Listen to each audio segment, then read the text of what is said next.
good afternoon. Welcome to Cooking Uncovered. My name is Miriam, and today my right-hand man is Carl, because we're making this delicious dish because my sister's here from Parksville, Anne-Marie, and I could easily scan over there and you could see her. Wave, Anne. Hello.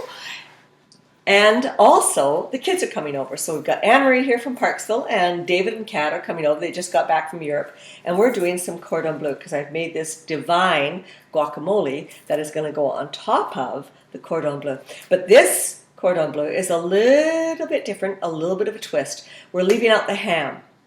And we're leaving out the ham because we're adding some goat's cheese and some divine black olives. So it's going to be amazing, and that's going to add the salt, as my sister said. So what we're doing is you take a chicken breast like this, and Carl has already done 3 of them.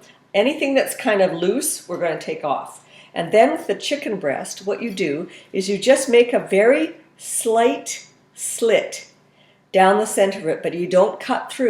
So you're just kind of scoring, so it starts the process of butterflying to make it into what Carl has done already, like this. So he's flattened out the chicken breast. And what he's done is you used plastic, Carl, didn't you? Yeah. So he used a large piece of plastic, and see how he's folding out the chicken breast now in plastic, and he's actually going to bang that. Now, this is the beauty of Cordon Bleu. You do not need the fancy mallets. You can use the back of a pan. We use this pot because it's so easy. But let me show you how we do this. So we take the plastic off, and this is the skin side. This is the shiny side. This is the good skin. So that goes down. So you place that on your board. Anything that's loose that falls off, just discard and use that for soup or stock or for your cat or your dog, whatever. So first thing that goes down is some Swiss cheese. So a nice block of Swiss cheese. It's going to be so delicious. So I take my fresh spinach, about 4 or 5 leaves, and that goes down next. And I kind of roll them up, take off the stems if you don't want them. Next is your goat's cheese. I press that in, and then we're going to add 3 or 4 of the black olives. This is going to be amazing. The trick here is that you roll this up, and there's another loose piece that I'm going to get rid of. You roll that up into a form that looks like it's completely sealed. So this is what you want to end up with. But you see, it's not sealed. So what you have to do is you put it in a dish like this. So already I've got 4 of them. You see that? So, and then the trick, this is your time-saving trick. The trick is you put it in the freezer and you freeze them.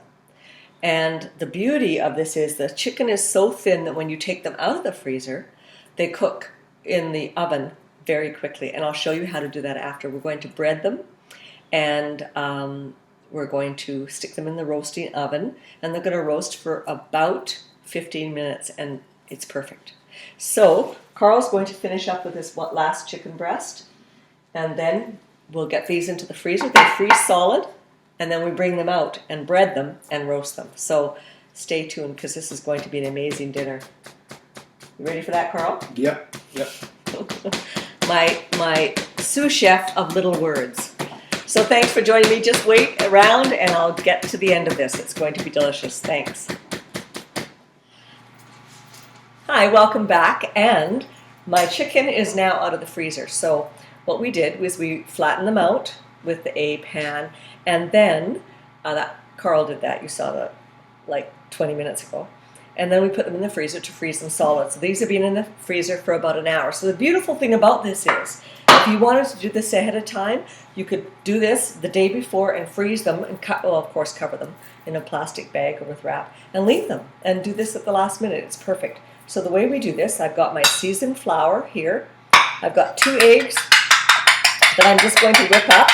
2 eggs is enough. You don't really need more than 2. And here is my fabulous assorted nuts and breadcrumbs that I put together with some herbs, some rosemary and some herbs, and half a shallot.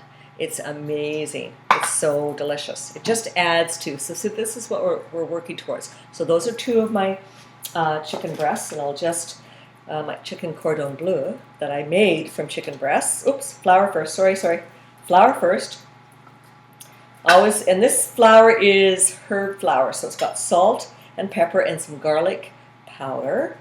And just going to roll it in the eggs next. So it's a 3-bowl system: flour, egg, and breadcrumbs.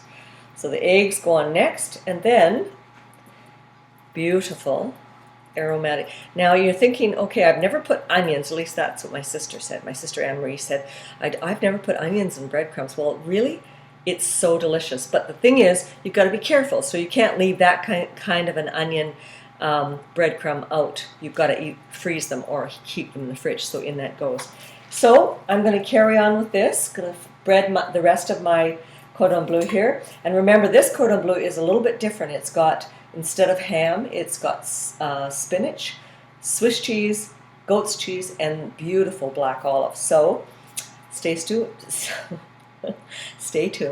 and you can see the final product, because this is going to be amazing. I know that Kat and David will love it. So thanks for joining me on Cooking Uncovered. I'll talk to you later. So after about 25 minutes in the oven, there is that beautiful chicken cordon bleu, and it is amazing.